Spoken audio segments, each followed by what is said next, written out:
welcome back to Ferrari Sevenoaks. If you're just joining the journey, today we have the keys to all three of these incredibly iconic Ferraris. Today we are driving one of the most iconic and certainly the most iconically named Ferrari of all, the Enzo. This is running 660 naturally aspirated Ferrari V12 horsepower. Just 399 of these cars were made, debuting in 2002. This will be the first time that I've actually got behind the wheel of an Enzo, which is really nice on this channel. And the whole point of this exercise will be to share with you the things that you can't Google. And what I mean by that is what it feels like, what it makes you feel like as a driver, the feedback, the feel, the sounds, everything that ultimately you can't get unless you get the keys and get into the driving seats, which is exactly what we're about to do right now. Okay, so off we go, leaving Ferrari Sevenoaks. Now for me, this is kind of where the childhood dreams manifested into reality. In a weird way, I've sort of had a reverse appreciation of the F40 and the F50 because, well, the F40 was launched when I was born and the F50 I was still in nappies. So, not quite, but it feels like that. Whereas the Enzo, not only was it named after the founding father of the brand itself, but this was a 2002 car. And I was learning to drive in 2004. So think about this. Teenager, beginning to obsess about cars, and then this UFO from Italy lands, descends on the car world, and you've got to think about the radical styling of this car. It was also designed by Pininfarina, but it was a massive departure from the traditional styling cues that brand used to instill in Ferrari. It's such an angular design nature, but it took a lot of cues from the aerodynamics which made this car so stable at high speed. 211 miles an hour, this car. But the biggest departure from the F40 to the F50 to the Enzo is this thing here, the paddle shift F1 gearbox, which is more of a sort of automated manual box, really. Generally making it a lot friendlier to drive around town, like we are now, stop-start traffic, compared to, certainly with the F40. The F50 surprised me, it wasn't that bad, but this is effortless.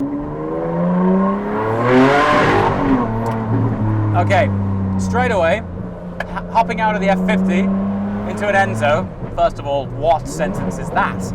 But second of all, the biggest difference is the throttle response. Not that you'd step out of an F50 and go, do you know what that needs? Is quicker pickup. Throttle response on that V12 is phenomenal. But it was where it was mid-range to high-range RPM is where it really shone. This, the power available low down, it's immediate. It's immediate. Like, the difference in delivery of power is so immediate in this compared with the F50. And each of the cars in this series are basically 10 years apart. F40 celebrating 40th anniversary of Ferrari, F50 the 50th, and Enzo is, well, might as well be the celebration of its founder, but they were all 10 years apart. And the evolutions between those cars is remarkable. It's really stand out. One of the biggest differences here, though, is you're now beginning to feel the cutting edge tech which was available at that time. And this for me is where the lightweight Ferrari steering feel began. It just feels, in comparison to the F50, which had absolutely zero in the way of driving assists, ABS, traction control, steering completely unassisted. This is positively a daily driver in comparison, through the wheel at least. And then there's the gearbox. Now, what I find interesting about this car is that this was released and developed at a very similar time to the Porsche Carrera GT, which weirdly follows more of a format similar to the F50 than this car does. They are actually worlds apart, despite the fact that they were developed and launched at a very similar generation. Carrera GT drives more like, or has more of an ethos of the F50. So when this launched and the Carrera GT launched, it was stand apart in terms of its technology. It was a technology tour de force, whereas the Carrera GT was a more analog experience. Okay, we're onto some decent road. Let's see what this gearbox is all about. Yeah, I mean, it's just a totally different thing entirely. Because it's a semi-automated manual, it's not a twin clutch box, it's not a conventional torque converter auto. Unless you're flat out, the throttle depression is beyond 70% and the revs are all the way up through the rev band. Now we're used to driving these ultra slick twin clutch boxes. When it shifts gear, it does feel a little bit lethargic in comparison, and yet you can go back another 10 years to an F50 and another 20 years, or actually 35 years from today to the F40, and those two have a more, I guess, pleasurable gear shifting experience. The throttle response in this is just phenomenal. It really is. And there's a lot of available low down torque as well. It's a swell of energy that's always available under your right foot. It's almost malleable. The actual torque which is available, just, yeah, fantastic thing. But I can see why in 2002, in fact, this is a reoccurring theme, and I think I might have said this in every video for 40, 50 and Enzo. When each of those cars launched in their day, it must have been mind-blowing for journalists to just get their hands behind the wheel of these things. You've got to think about what else existed at that time. I mean, it sounds fabulous.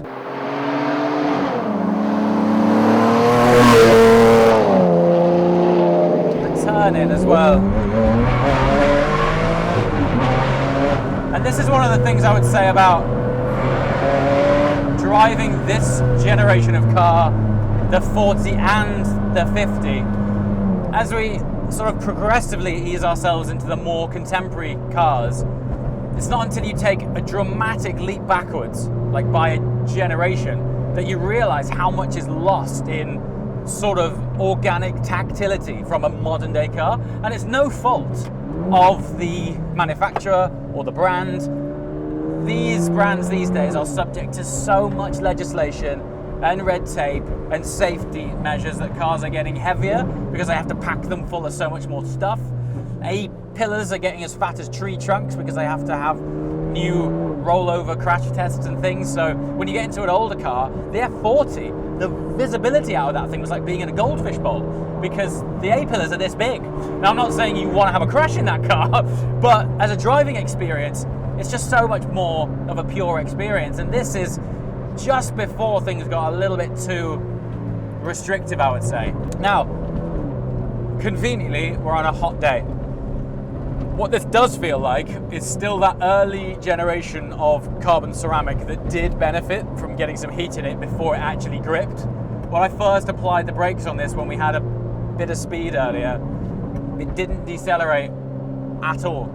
For the first few milliseconds, it was a little bit like, oh, this isn't doing it. This isn't doing the braking thing. And then it got some friction in it, and all of a sudden it was there. I would imagine on a cold day, you'd probably want to spend some time nursing these brakes a bit, just to build up some heat. That's the thing, isn't it, with the sort of earlier hypercar. It's funny, the word hypercar was introduced into the automotive industry, at least, quite a long time after this car. But the truth of it is, I believe, it's a hypercar for each generation. We might not class an F40 as a hypercar, but in 1986, let me tell you something, that was a hypercar. It was a 200-mile-an-hour car. And again, the 90s, the F50, that was a hypercar. Same with this, Ferrari, etc. So what we're driving here is an early 2000s hypercar with what really in effect was almost experimental tech. And to look at generations of cars which have followed on from this, Scuderia had a very similar gearbox. Michael Schumacher got his hands on the development program of the Scuderia, and that's at the point when Ferrari developed the game-changing suspension system that is the ability to put it into a sports mode from a chassis and drivetrain and gear shift response point of view, but independently control the stiffness of the dampers. So you could have a sporty driving throttle response, but iron out all of the bumps in the road through the suspension. And all of that is learning from decades of development, filtering up through 40, 50, Enzo onwards. It's super cool.